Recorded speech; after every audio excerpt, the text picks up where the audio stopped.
first thing is to find let's find a new way to say unprecedented. That would be unprecedented.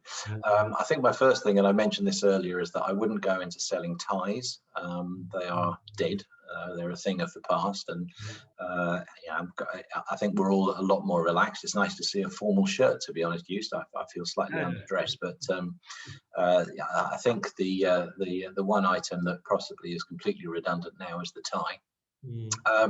What I would do is just think about where you want to go, but be very focused and targeted on it. So part of the reason why we've got the names on the map behind me is that these aren't the obvious places that people want to go to. So if you look at America, generally people are drawn towards the West Coast, to Los Angeles, San Francisco, or they'll go up to New York, maybe Washington.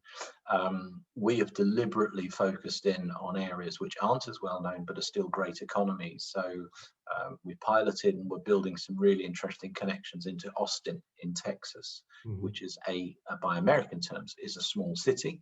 It's still a 2 million population. It's a tech giant. It's got a fantastic cultural nightlife offer. It's the home of Apple, Amazon, Google, and Tesla are just about to build a factory, and that's drawing people in.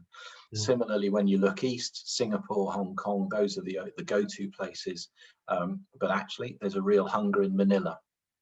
And the third one I'll give you is in the Middle East. Everyone's drawn towards Dubai and Abu Dhabi, but we're focused on Ras Al Khaimah, which is one of the smaller Emirates. They're really, really keen to talk to people.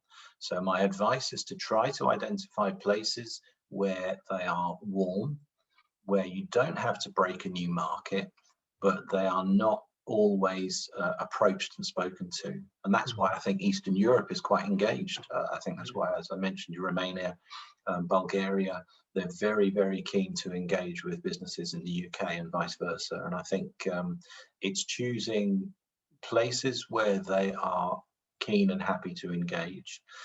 The other tip for anyone coming out of any education or starting up is learn a foreign language, French or Spanish. Just to have that ability, even if we're blessed. English is seen as the global language of business, but I think if you can understand the nuance of a foreign language, it greatly helps just to be able to have that in your opening conversation and to understand what's going on.